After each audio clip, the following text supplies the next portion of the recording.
Hola machita. Namhlanje sizona konje machita. Ngifuna sizame ukubheka le shandisi le.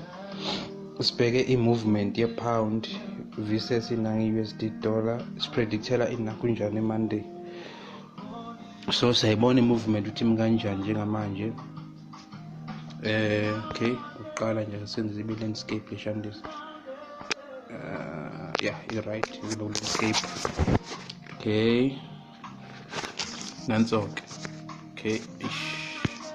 Okay, nanso-ke sayibona. Okay, okokuqala. Okay, the previous week. Okay, into esiyibuka njengamanje ukuthi i-market i-range kuphi. Okay, uzibona ukuthi i-market i-range kuphi, uzokwazi ukupredict ukuthi ama-possibilities ukuthi Monday izohamba kanjani, kanjani. Okay, njengamanje singena la ama-trend lines. Remember, buka la sikwi-daily time frame for ukuthi mawufuna ukwenza inakunjani kuba yi-swing trader. So sebenzisa i-daily time frame, right? Okay, just predicting inakunjani GBPUSD phela namhlanje. Okay, for i-Monday.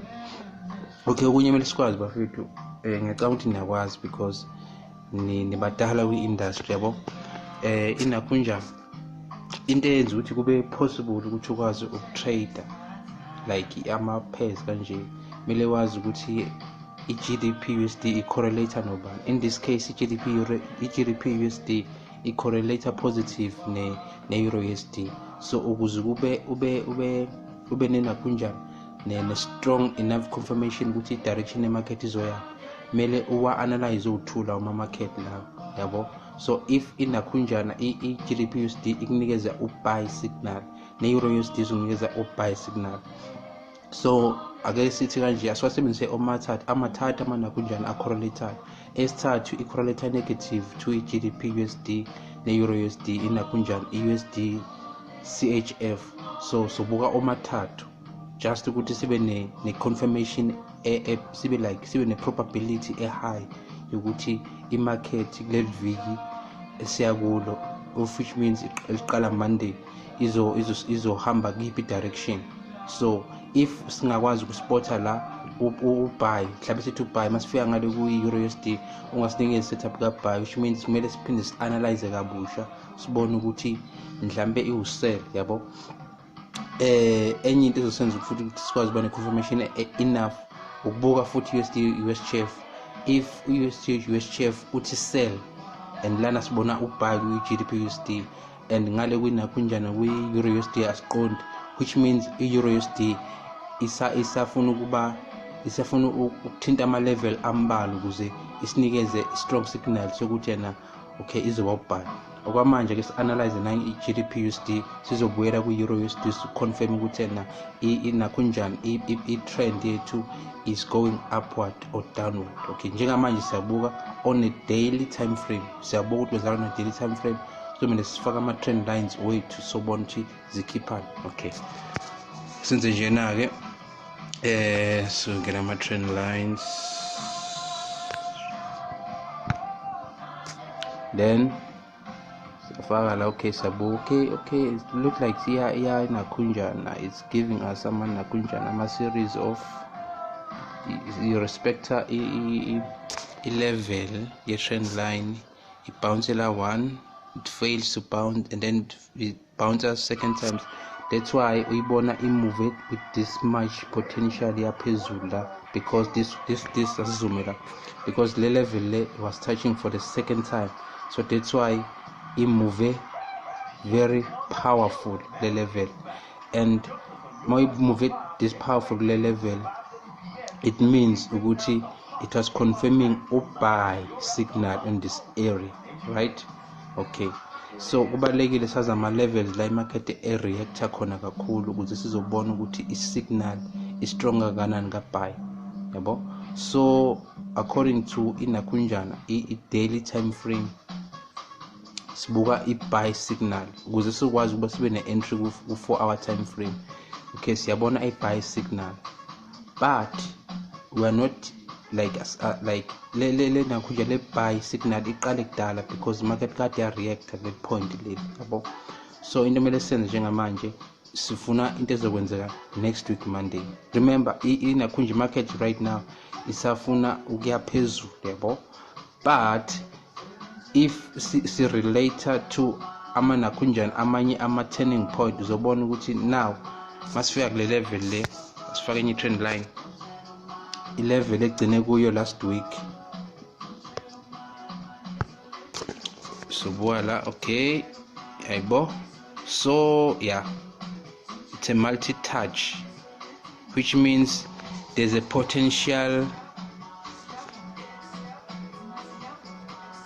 there's a high possibility ukuthi market iphinde inakhunje ishone down because it's a reactor okwesibili kule area le. Remember inakhunjana lento le ngizoyibiza ukuthini i-multi-touch confirmation, yabo lapha la izansi 1 2 multi-touch confirmation as confirmed the market is going up, but now market it fails to go up across this line and it bouncing for the second time, which means there's a possibility yokuthi market next week go down, and the possibility ukuthi go down this week, the next week it like izoba like retracement izofika to this area. Let me spot another trend line uzenzoyibona leshandis trend line.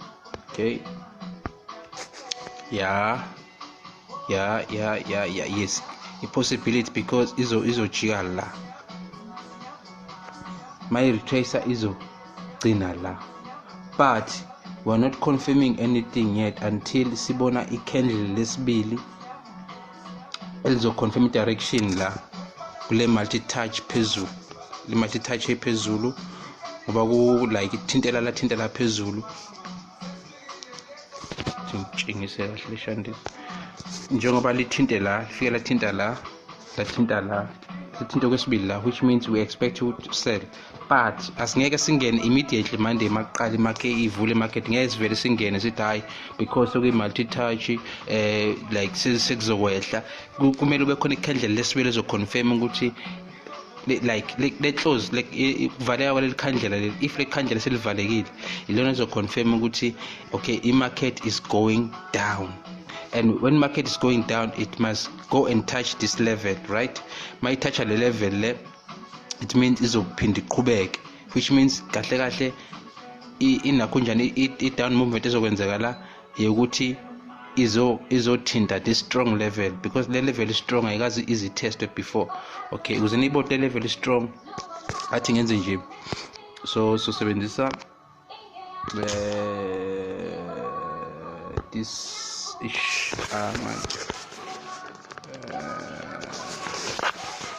okay, sizosebenzisa i-red candle, right? Okay, sizobuka le level strong kangakanani, right? Okay, suka la the level we bought is strong kangakanani.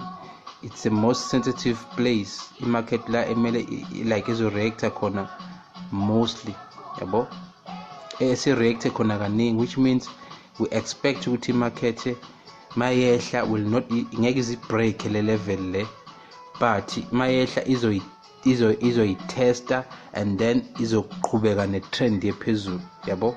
So there's like as expecting ukuthi market izobreak la, because le area le like is a sensitive area, which means like the area is strong, is a strong resistance area la khona resistance is strong khona, yabo. So it will not break down, but it will retest this level to confirm ukuthi market is continuing going up.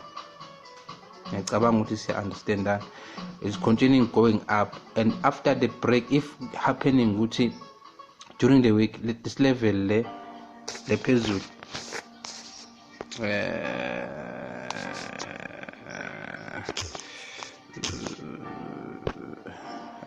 where is this thing? Okay, if it's happening with le level le phezulu it's being broken, so confirm buy mele ibuye i-retest, then it go continue going up, and then it target it like this resistance level, it target this resistance level is the target above.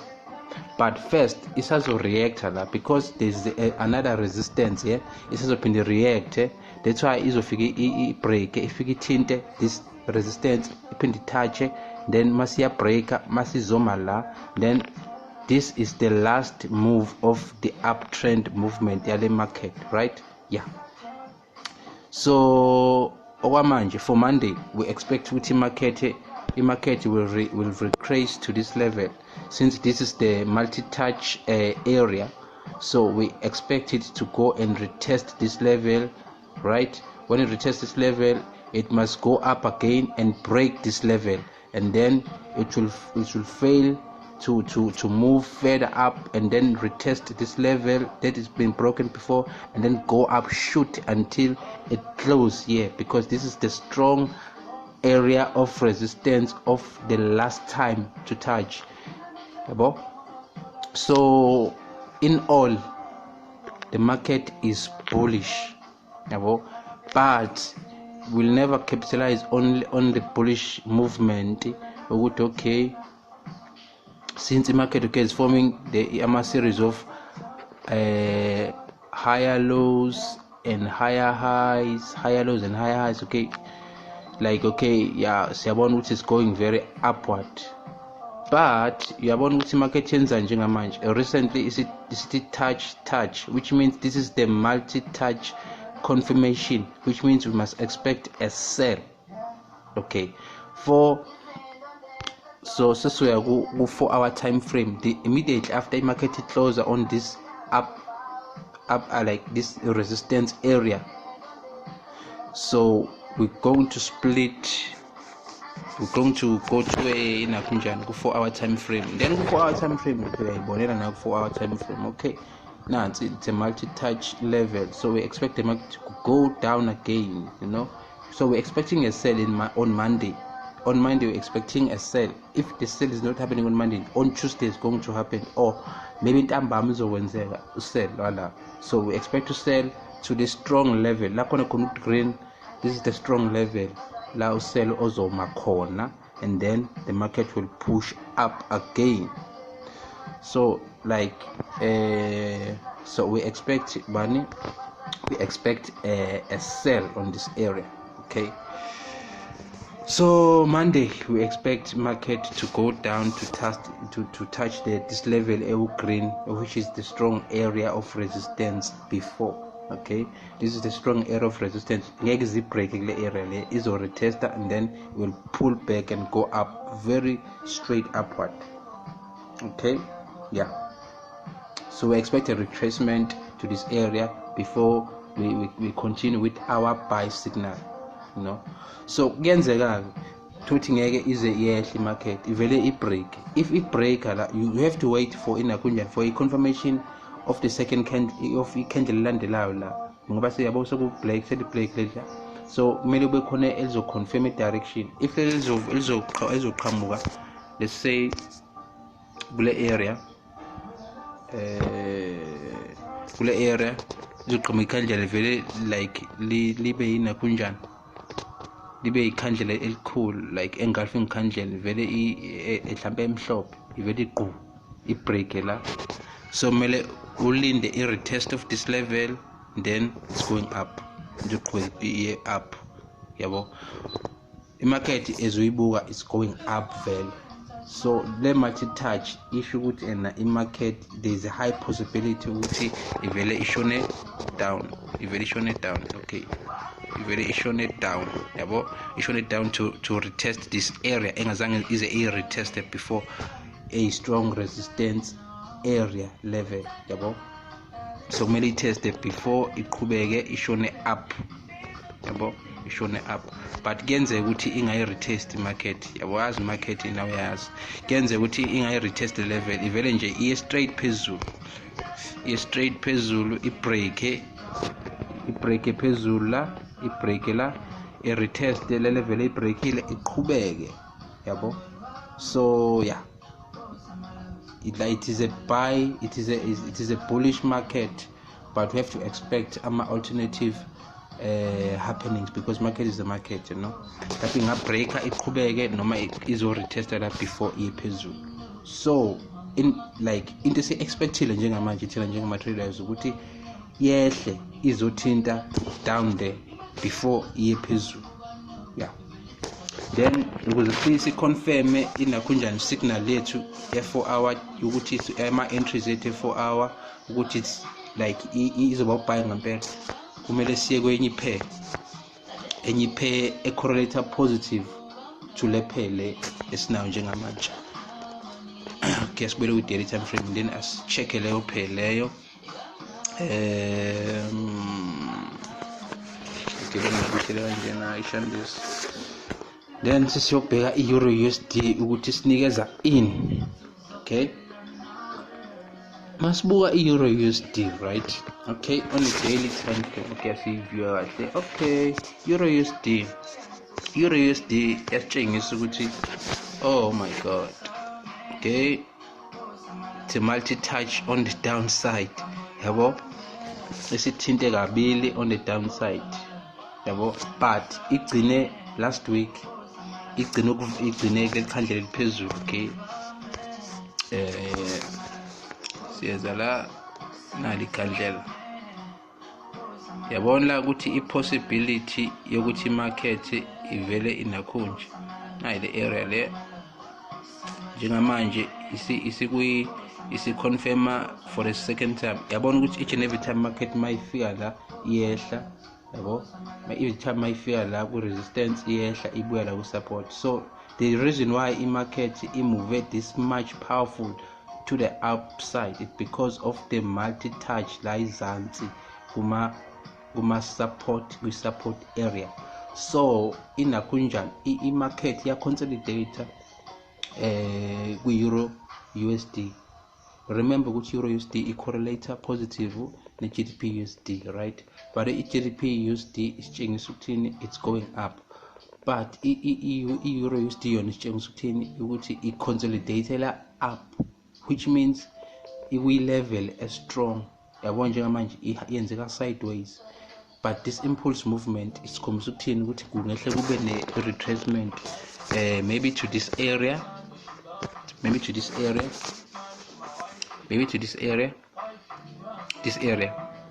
yabo, maybe to this area before it breaks and go up. But the overall market O2 atshengisa ukuthi this is a bullish movement. So nansi ke i-tricky la, so kumele ulinde ukuze uguide ku GBPUSD, kumele ulinde ukuthi le area ephezulu ibe broke and retested to confirm ubuy wethu. But for now uyabona ukuthi this is a multi-touch. We expect a down movement to this, slightly down movement to this area, and then markets going up. But in overall, the market is bullish. So we only going to wait for a break of this level. If this level is broke, and we have to wait for a retest and then buy is confirmed. The following week we expect in Akunjani GBP USD and Euro USD to go up. But let me go to a 4-hour chart because la kone so bakona an entry yethu. Yabona ukuthi we Euro USD is already forming some series of higher high and higher lows. Let us look here. Let us look here. Okay,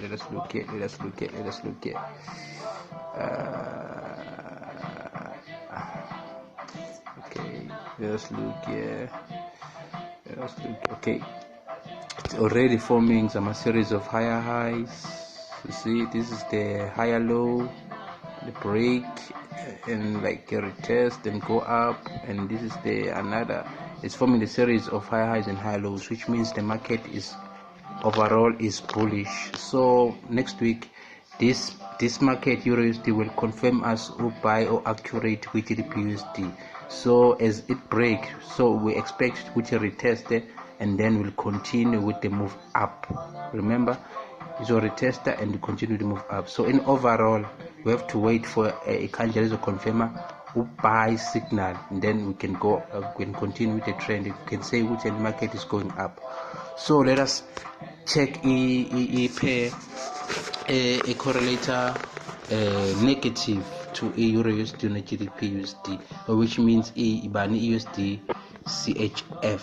And then this was what we were expecting actually the following week. Oh wow, yeah, correct. Okay, now see, it's confirming a sell, which means obvious next week. Okay, let's go on a daily, which means obvious next week what we expect. Remember, le area le be strong gubo laba we USD CHF. Be strong the area le, and it's being broken, guys. It's being broken, which means obvious. What do we expect? We expect a sell. Obvious, this is a sell, which means GBP USD euro USD next week. What we expect? We're expecting what? A sell, guys. So it's obvious, guys. It's obvious. We expect a sell on USD CHF. Expect a sell, guys, because now GBP USD is being confirmed by euro USD that those pair are going up because they are correlating positively. So we expect them to go up, and here on USD CHF we expect a sell because it's correlating negatively to those pair, and this sell is being confirmed, guys. So what we expect here on a USD CHF is the retest of this level, guys. The retest of this level is most significant, guys. Okay, this was the area the market was the area of sensitivity. Let me go back to the chart. This area was the area of sensitivity because it was tested several times until the market breaks it. Remember, guys, it breaks it. One day is a break, guys. We expect a retest and a continuation, right? Let's go on the 4 hour because our entry will be on a 4 hour as we are swing trading the market. Guys, you can see. So we expect a retracement to touch, and or even there will be no retracement, that the market will just go down. The market will just go down without any retracement. On Monday we expect the market to go down. This is this is obvious a bearish market, obvious a bearish market.